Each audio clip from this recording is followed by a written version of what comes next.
Human civilisation को किसी और प्लेनेट पर बसाने को लेकर साइंटिस्ट मंगल ग्रह यानी मार्स को हमेशा से तवज्जो देते आए हैं, लेकिन रेड प्लेनेट पर हो रही रिसर्च में हमेशा चौंकाने वाली चीजें सामने आती रही हैं जो हैरान करती रही हैं। कई खतरों के बीच वहां इंसान को बसाया जा सकेगा या नहीं, ये तो आने वाला समय ही बताएगा।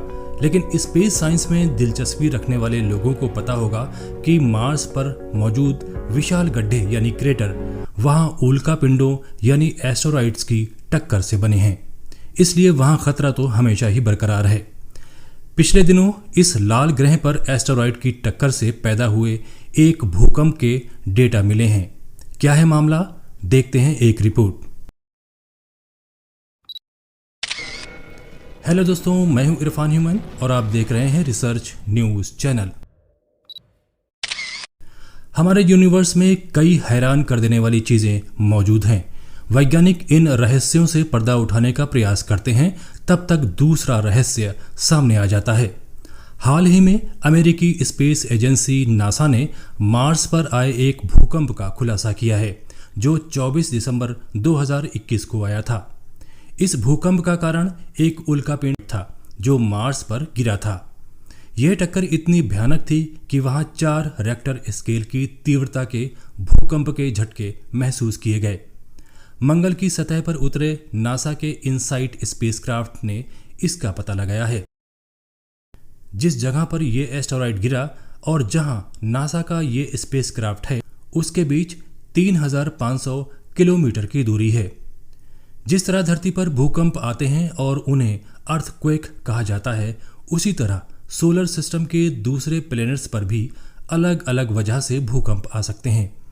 मार्स पर महसूस होने वाले झटके को मार्स क्वेक कहा जाता है।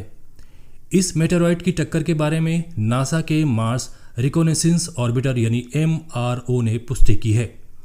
टक्कर के 24 घंटे बाद ऑर्बिटर ने नए बने क्रेटर की तस्वीर भी ली है। इस तस्वीर में दिख रहा है कि एस्टेरॉइड गिरने के 150 मीटर चौड़ा और 21 मीटर गहरा क्रेटर बन गया। क्रेटर के आसपास बर्फ भी देखने को मिली है। MRO को 12 अगस्त 2005 को लॉन्च किया गया था, यानी 16 साल पहले इसने मार्स की परिक्रमा शुरू की थी। इनसाइट और MRO मिशन पर काम करने वाले इनग्रिड डाबर ने इस संबंध में बताया कि मार्स पर किसी एस्टेरॉइड का प्रभाव दुर्लभ नहीं है। हमने कभी नहीं सोचा था कि कभी इतना बड़ा कुछ देख पाएंगे। रिसर्चर्स का अनुमान है कि ये उल्कापिंड 16 से 39 फीट के बीच के आकार का रहा होगा।